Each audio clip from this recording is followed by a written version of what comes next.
What's up, everybody? David from Flash by V-Cycle here. Got my ZX4 race fairings off. Gonna be installing the Graves heavy-duty clutch springs. Got a new clutch gasket, a little bit of 300V to top off whatever comes out. Got my small Newton-meter torque wrench so we can tighten down the clutch cover bolts again. And if you've watched my videos when I'm racing, I've been pretty inconsistent with my starts. A little bit of it was because I was worried about burning up the clutch. The clutch pull is really light. So just give me some more peace of mind and more consistent feel. I'm going to put these heavy-duty clutch springs in. So let's go over the stats. I think this should be a pretty straightforward job. It's definitely going to drop some oil, so that's why I got the pan under it. So first thing I'm going to do is remove all the bolts. Holding it down, pay attention if any bolts are longer. I have the cover on there, the crash cover, so we'll pay attention to those bolts, and so that we know where everything goes. So I've removed all the bolts. They're all the same size except the ones that are to the crash cover. So now we got to pull off the clutch cable. So I just loosened this one and left this one the same so I can put it right back where it was. And then we're just going to push that down and off of that holder and release it from this tab. So removing the clutch cable, like it said in the manual, in my opinion, looking at it now, was completely unnecessary. And to do it, I couldn't just slide it off that holder like I thought because it's smaller there. I had to pull it from the clutch, loosen it up at the clutch cable end, adjust my lever so I could get the little ball out, and then I was able to take it out of this side. But in the end, it's still attached. But whatever. Hey, not the end of the world. Save you a little bit of time. So there's where our clutch springs are going to go, behind these. So we're going to remove these bolts, put the 3 new clutch springs in it, and torque them back down to spec. So I put the bike in gear, and I'm loosening these in a pattern so that we don't want to loosen one of them all the way and then loosen the other one all the way. So we do them in pattern. So just keep going around in circles. It's pretty easy. Take a couple minutes. Not a big deal. So this is why we do it in a pattern, because you can see that it just put pressure on it and bind stuff up. Not cool.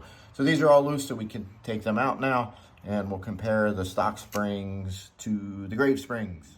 So the Graves springs, I mean, I don't have a spring tester here, but just by my fingers, they feel a little stronger, harder to squeeze, and they're also a bit longer.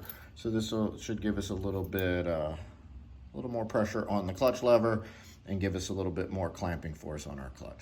So they are tightened in a crisscross pattern to 89 inch-pounds, which is about 10 Newton-meters, which is the same torque as the clutch cover bolt, so that makes it a little convenient.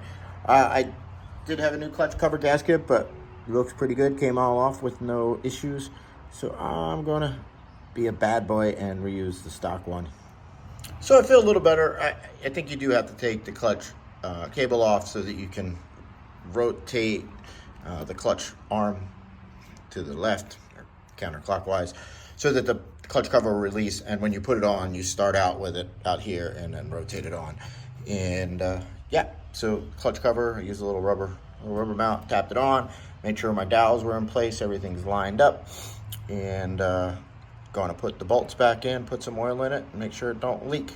If it does, then I'm going to feel mighty stupid for not replacing the gasket. So clutch cover's back on, all the bolts are torqued down. I got the clutch cable in its place, so just gonna hook it back up on the bar and adjust that, put some oil in it, and start it. So what I did is I got this end all attached up, and I set this basically with no free play, and I'll adjust it down at that end, at the bottom end, and then that way as the clutch wears, I have adjustment here. All right, it's all done. So everything's back together, no leaks. I got it adjusted at the bar. I erred on the side of a little bit too much play since I can't take out any play more there. And it definitely feels a little stiffer. I mean, it's not crazy. It still don't feel like my H2 or anything like that, but it's definitely stiffer. All told, took me about 40 minutes complete. Not bad insulation. I got lucky with the clutch cover gasket. I mean, the bike only has like 2,000 miles on it, so I would, as the bikes get older, probably won't get lucky like that. And I actually got several clutch covers, gaskets, because I figured if I didn't have it here, that probably wouldn't have worked out that way. So thanks guys for watching. Remember to hit the subscribe like button for more motorcycle related content. I got a box from SC Project and Woodcraft. for the 24 MT09 over there, so we could get to play a little bit tomorrow.